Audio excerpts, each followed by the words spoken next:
दोस्तों नमस्कार। जीत जाएंगे की सीरीज के तहत आज हमारे साथ हैं वर्ष 2023 की पाने की जबरदस्त इच्छा के साथ भूप सिंह ढूकिया, जिन्होंने राजनीति विज्ञान में स्कूल व्याख्याता पद पे चयनित हुए हैं। पोस्टिंग मिल चुकी है और आज अपनी धर्मपत्नी के साथ, अपने बेटे के साथ मेरे पास आए हैं। बहुत बड़ी बात होती है कि आप राजस्थान पुलिस, जिसमें बहुत मुश्किल होता है समय निकालना, उस सर्विस को करते हुए और 10 साल से लगातार उस सर्विस में थे। इससे पहले 2 भर्ती परीक्षाएं दे चुके हैं स्कूल व्याख्याता की, लेकिन दोनों में असफलता मिली। यद्यपि इससे पहली वाली रिट भर्ती परीक्षा में इनके 131 नंबर थे एसएसटी से, लेकिन वो भर्ती परीक्षा रद्द हो गई। लेकिन उसके बावजूद हिम्मत नहीं हारना, कैसे भी करके उन विपरीत परिस्थितियों में टाइम निकालना। हम सब जानते हैं राजस्थान पुलिस में टाइम निकालना और छुट्टियों का मिलना दोनों बहुत बेमुश्किल कार्य होते हैं, लेकिन इंसान चाहे और साथ में किसी का सपोर्ट हो तो निश्चित रूप से सफलता मिलती है। इनकी धर्मपत्नी सुमित्रा, जो भी मेरी स्टूडेंट रही हैं, उनका भी पिछली जो रिट लेवल फर्स्ट की भर्ती परीक्षा है उसमें चयन हो चुका है और इस सवाईमाधोपुर में पोस्टेड है, वो भी आज साथ आई हैं। और भूप सिंह जी, जिनका भी हाल में ही स्कूल व्याख्याता में चयन हुआ है, आपका बहुत बहुत अभिनंदन और बहुत बहुत स्वागत। भूप सिंह जी, जैसे ही आपको पता चला कि मेरा पॉलिटिकल साइंस में चयन हो गया है, वो भाव कैसे थे? क्योंकि इससे पहले भर्ती परीक्षा का रद्द होना, उसके बाद 2 एग्जाम आप दे चुके थे, उसमें आपका चयन नहीं होना, और कहीं ना कहीं एक ऐसी सर्विस में आप थे जहां बड़ा प्रेशर रहता था ड्यूटी का। तो कैसा लगा इस चयन के बाद? सर जी, पहले तो आपका बहुत बहुत आभार। आपने मुझे अपने स्टूडियो में बोलने के लिए मौका दिया और साथ ही में उन मेरे शुभ चिंतकों का सभी का धन्यवाद करना चाहता हूं, जिसकी बदौलत आज में मुझे ये मंजिल मिली है। बात रही रिजल्ट की, तो मैं सर ये बताना चाह रहा हूँ कि जब भी मेरा रिजल्ट आया था उस टाइम में थोड़ा मार्केट में था, तो मेरे पास फोन आ गए थे, बार बार कॉलें आ रही थी, तो मैंने सोचा आज तो रिजल्ट आ ही गया है। वेट करते करते फिर मैंने देखा नहीं, मैंने अपने नजदीकी कोई मंदिर देखा, वहां पे गया और इष्ट देव को याद किया। उसके बाद में मैंने जैसे ही मेरा मोबाइल खोला तो उसमें प्रिंट दिखा रखा था कि 174 रैंक से आपका सिलेक्शन हो गया है। उसके बाद में मुझे बहुत अच्छा फील हुआ। बहुत बड़ी बात है कि और ईश्वर हमेशा आदमी के जहन में रहते हैं, क्योंकि कहीं ना कहीं हमारे मन में कहीं ना कहीं एक डर भी रहता है कि कहीं ऐसा तो नहीं हो जाए। और वास्तव में ईश्वर को ध्यान करने के बाद जो एक विश्वास बढ़ता है, वो कहीं ना कहीं हमें आगे बढ़ाने में, हमारे विश्वास को मजबूत बनाने में बड़ा योगदान देता है। भूप सिंह जी, अमूमन ये होता है कि राजस्थान पुलिस की नौकरी के दौरान बहुत कम बच्चे सिलेक्ट हो पाते हैं। यद्यपि हिस्ट्री में भी एक बच्चा मेरा सिलेक्ट हुआ है राजस्थान पुलिस की जॉब करते हुए, 64 रैंक्स हैं, लेकिन मैं बहुत कम उदाहरण देख पाता हूं। आपने इस जॉब के साथ कैसे क्या किया? ये जो पूरी यात्रा थी, कैसे क्या आपने पूरा इस यात्रा में कैसे कैसे आगे बढ़े, ये सब पूरा बच्चों को आप बताएं, ताकि और बहुत सारे बच्चे जो ये कहते हैं कि समय निकाल नहीं पाते हैं, टाइम मैनेजमेंट नहीं कर पाते हैं, वो आपसे इस आपकी इस कहानी से प्रेरित हो। सर, मैं मेरी पूरी कहानी को एक बताना चाहता हूँ कि मैं स्टार्टिंग में, जैसे ही मैं गांव में पहले मिडियम क्लास फैमिली से आ रहा हूँ जी जी। तो मैं स्टार्टिंग में जैसे ही मैंने बीए की, तो उसके बाद में मैंने गांव में एक छोटी सी किराना की दुकान लगाई थी। अच्छा अच्छा। और उसमें मेरा बहुत बढ़िया रिस्पांस हुआ। मेरी गांव लगभग धीरवास बड़ा तारानगर तहसील में पड़ता है। अच्छा अच्छा। उसमें लगभग 2 या 2,500 घर हैं। उनमें मैंने देखा तो ऐसा कोई घर नहीं था जो मेरे को नहीं जानता था। मैंने अच्छा होलसेल में काम किया था। और जैसे तैसे टाइम चलता गया, 4-5 साल का। उसके बाद में मैंने एक दिन ऐसे संवेग आए थे किसी व्यक्ति के साथ में बिहेवियर को लेकर के, तो उसी दिन मैंने ठान लिया था कि सरकारी गवर्नमेंट में जाना है अपने को। और उसके बाद में मैंने मेहनत की। उसके बाद में जैसे ही पहला कंपटीशन राजस्थान पुलिस का आया, तो उसमें मैंने 64 रैंक से सिलेक्शन हासिल किया जनरल में। उसके बाद में मैं चूरू पोस्टिंग हुआ। उसके बाद में मेरी ड्यूटी चलती रही। मैं बड़े आनंद और उल्लास के साथ में ड्यूटी करता रहा। और जैसे जैसे टाइम चलता गया, उसके बाद में मेरे को फीलिंग हुई कि अपने पास एमए क्लियर है, अपने पास बीएड क्लियर है, तो उसके बाद में अपने को कुछ थोड़ा और करना चाहिए। तो इसके बाद में मैंने धीरे धीरे टाइम निकालना शुरू कर दिया। जैसे जैसे टाइम मिलता गया, उसी के हिसाब से मैं बुकें पढ़ता गया। ऑनलाइन का उस टाइम ज्यादा था नहीं। उसके बाद में मैंने 2016 में पहला कंपटीशन दिया था फर्स्ट ग्रेड का। तो उस फर्स्ट ग्रेड के कंपटीशन में मैं सिर्फ और सिर्फ बुकों का सहारा लिया था और मुझे ज्यादा एक्सपीरियंस भी नहीं था, तो उसमें मेरा नहीं हो पाया। उसके बाद में मैंने सेकेंड टाइम ट्राई की, तो उसमें मैंने सेकेंड टाइम में इतनी बढ़िया तैयारी की थी, छुट्टियां वुट्टियां लेकर के भी। एक मेरा दोस्त और था, उसने उसके साथ में भी। पर उसमें क्या हुआ कि मेरी सबसे बड़ी दो कमजोरियां भी रही थी, जो मैंने बाद में पेपर देने के बाद में नोट कर लिया था सर जी। उसमें मैंने सबसे बड़ी कमजोरी तो ये रही थी कि मैंने मनोविज्ञान को एक ऐसे तरीके से सिस्टम में सेट कर रखा था कि ये 5 या 10 दिन लास्ट में पढ़ेंगे तो मनोविज्ञान अपने कवर हो कवर हो जाएंगे। जाएगा। और मैंने जैसे ही पेपर दिया, देने के बाद में जैसे ही मैं वापस घर आकर के की मिलाई, तो मेरे 30 क्वेश्चन में से लगभग 9 क्वेश्चन बचे थे। तो अच्छा, ये सबसे बड़ा बड़ा मेरा ल्यूज पॉइंट रहा लूज था। पॉइंट रहा।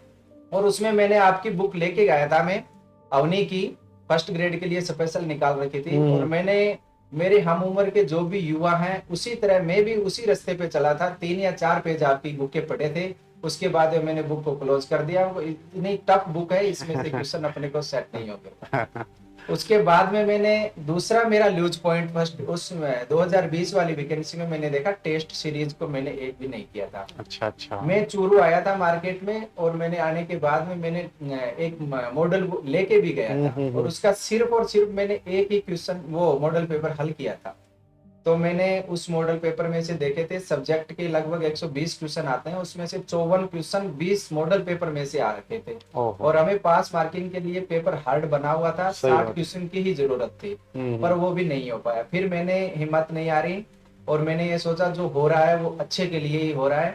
3-4 दिन तो स्ट्रगल रहा, फिर मैं धीरे धीरे आपके मोटिवेशन वीडियो सुनने प्रारंभ किए। उसमें आपने पीछे के अनेक लड़के थे, उनकी अनसफल होने के वो डाल रखे थे, तो मैंने सोचा उनमें से अपना भी एक नाम होगा। जैसे जैसे देखेंगे आगे क्या होगा क्या नहीं होगा। उसके बाद में मैंने धीरे धीरे फिर से तैयारी स्टार्ट कर दी थी, और धीरे धीरे एक नए प्लेटफॉर्म पे आया। फर्स्ट ग्रेड की वैकेंसी में थोड़ा टाइम लग रहा था, इसलिए मैंने सबसे पहले रीट को चुना, और रीट में चुनने के बाद में मैंने तैयारी शुरू की। उसमें मेरी धर्मपत्नी भी, जो एक बिल्कुल स्टार्टिंग की स्टडी में कहूँ तो लो कैटेगरी थी, 40% विथ ग्रेस पास थी। और उसके बाद में उसने भी ये माहौल देखा, तो उसने सोचा कि भी मेरे को भी स्टेटस बनाना है, कोई भी हो अपनी हाँ, जिंदगी सही में बात खुद है। का स्टेटस तो होता ही है। तो उसने भी तैयारी की, मैंने उनको खूब कोऑपरेट किया, जैसे टाइम मिलता था उसी के हिसाब से मैं उनको मेंटेन करता गया। और धीरे धीरे जैसे जैसे टाइम चलता गया, उसके बाद में ये कंपटीशन हुआ, तो उसमें मैंने और उन्हें दोनों ने एकदम बरोबर तैयारी करके दी थी। उस कोरोना टाइम में हमारी सबसे कमजोरी जो साइकोलॉजी की रही थी सर, उसको हमने सुधारने का बहुत मौका मिला था।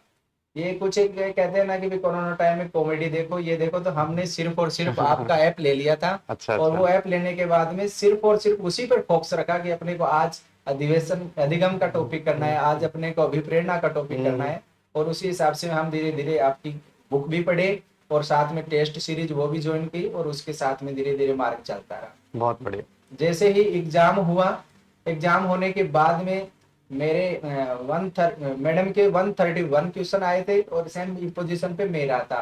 पर मेरा एसएसटी सब्जेक्ट था, इसलिए वो लेवल सेकंड की कैंसिल हो गई थी।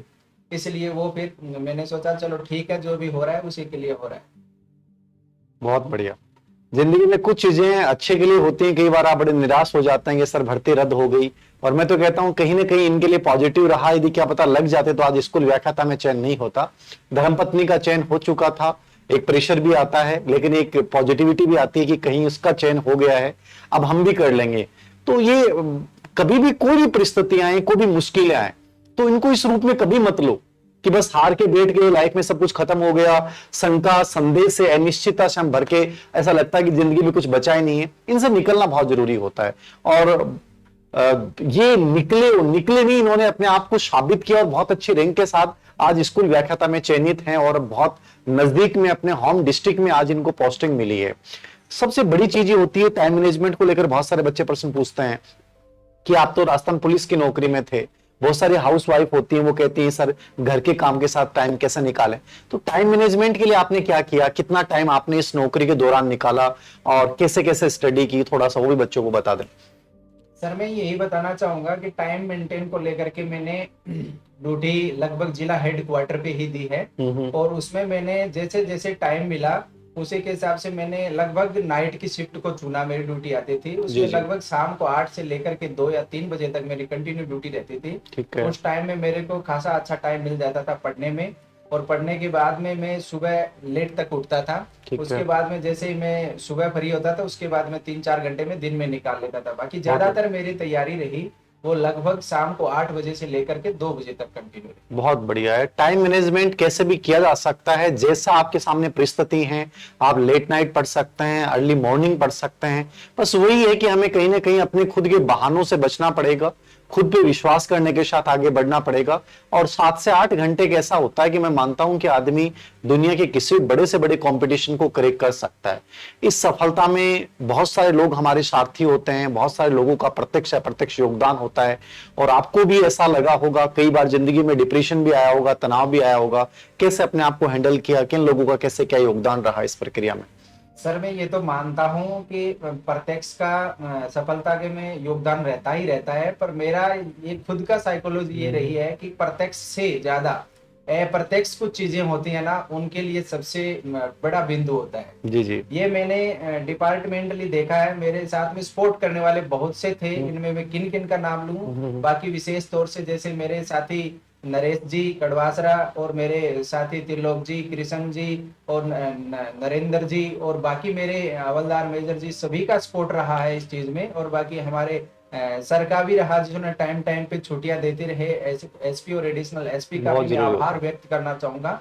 और इसके अलावा मैं ये कहना चाहूंगा कि अप्रत्यक्ष कुछ चीजें होती है, उनका सबसे बढ़िया योगदान रहता है है। सर। एक बार मेरे को साथी बंधु बैठे थे, हम कहीं पे चाय पी रहे थे, तो उसी टाइम हमारे साथी ने कहा कि ये कुछ एक लड़के हैं, वो पढ़ने के नाम पे बहाना बनाए रखते हैं और ज्यादा टाइम अपने को हार्ड ड्यूटियों से बचाने में लगे रहते हैं। तो मेरे को वही दिन आज भी याद है, वो टाइम भी आज भी मेरे को याद है। फिर मैंने उसी दिन ठान लिया था कि इस बात का जवाब अपन सक्सेस होने के बाद में मिठाई लेकर के उन्हीं के पास में जाकर के बहुत देंगे। बहुत बढ़िया। तो उसके बाद में वो दिन और रात जैसे जैसे टाइम मिलता गया वैसे वैसे सफर में मैं चलता गया और आज आपके सामने एक दिन मंजिल मिली।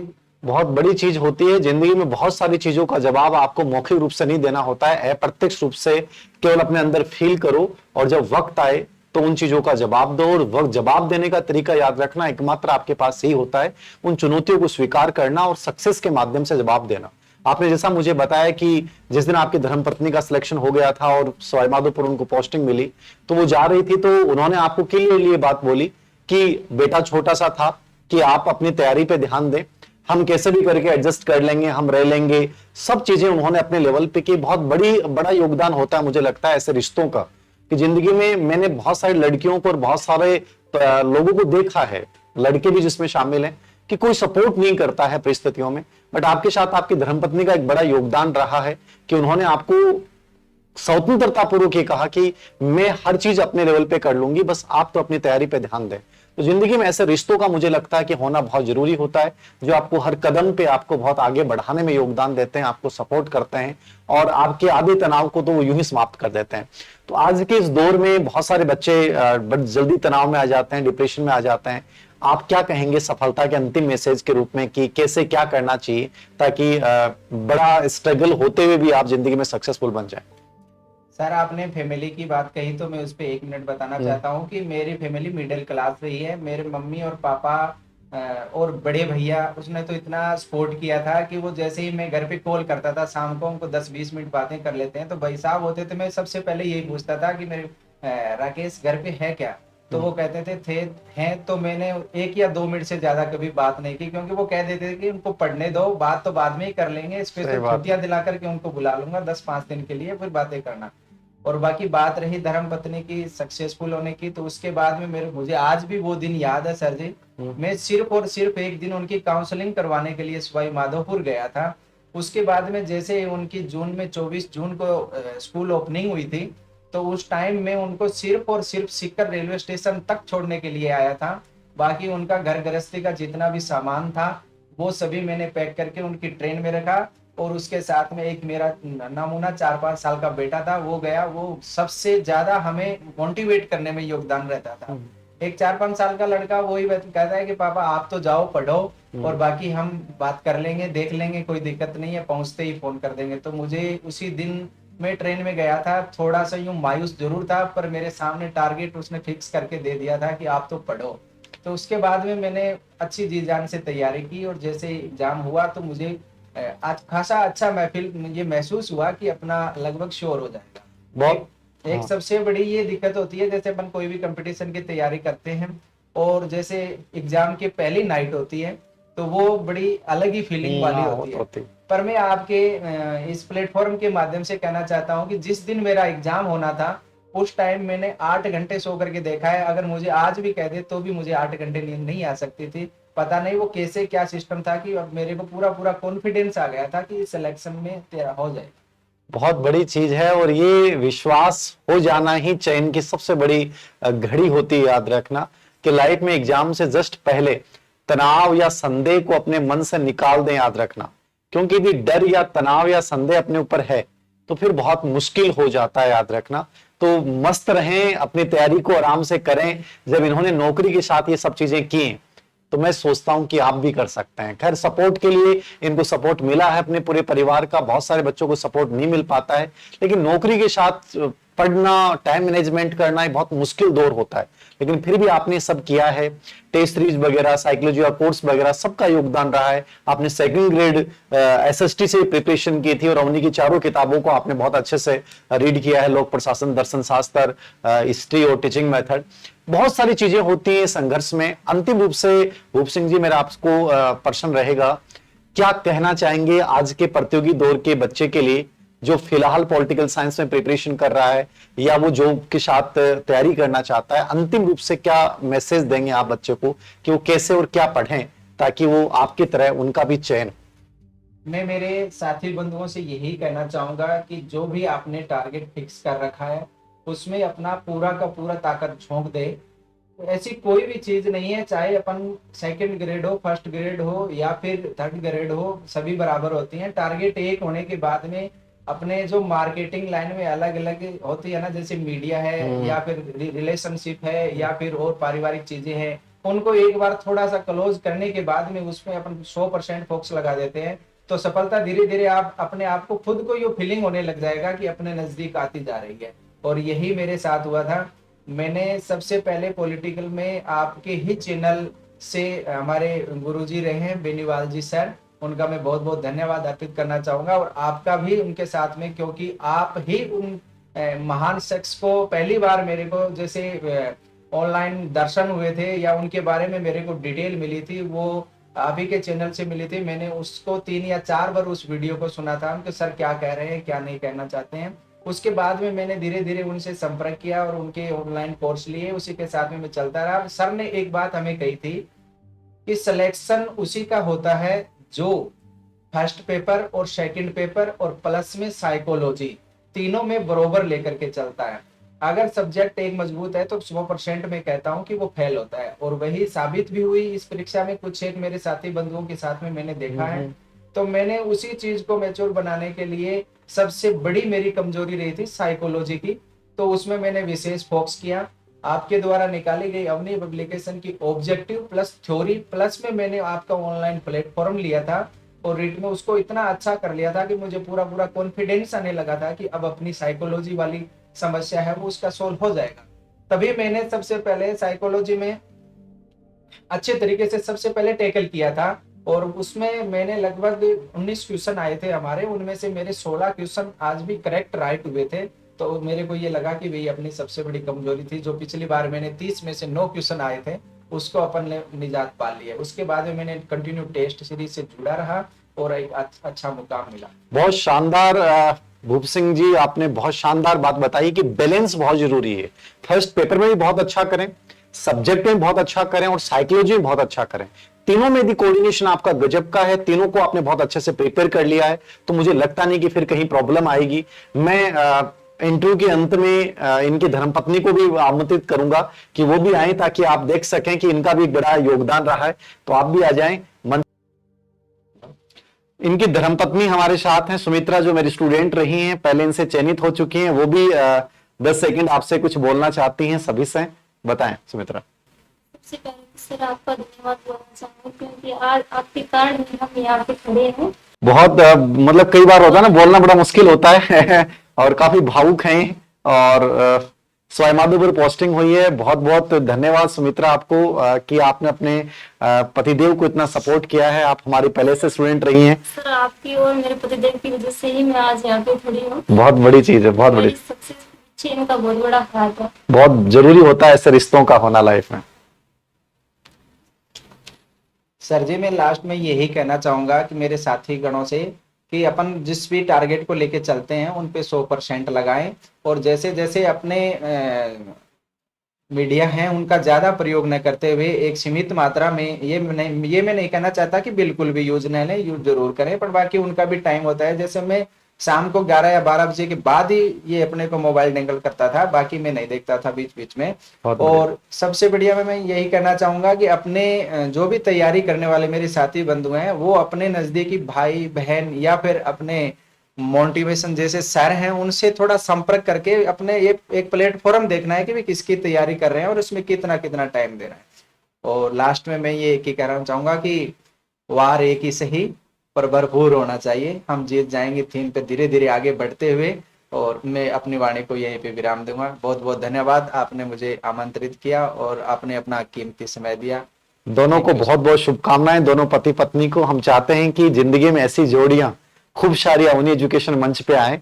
बहुत अच्छा लगता है कि जब पति पत्नी दोनों सिलेक्ट होते हैं और ये बात सुनने को मिलती है कि दोनों ने एक दूसरे का बहुत सपोर्ट किया। आपको बेहद शुभकामनाएं, आप जिंदगी में खूब उन्नति करें। थैंक यू जी सर। सर दोबारा आएंगे कॉलेज लेक्चरर में हो जाएगा सर। जरूर जरूर वो जरूर। किसी ने कहा है कि पेड़ रहे तो फूल खिलेंगे और आगे हमारी कामयाबी रही तो एक दिन फिर मिलेंगे। जरूर, बहुत जरूर। बहुत धन्यवाद। Thank you sir. ओके।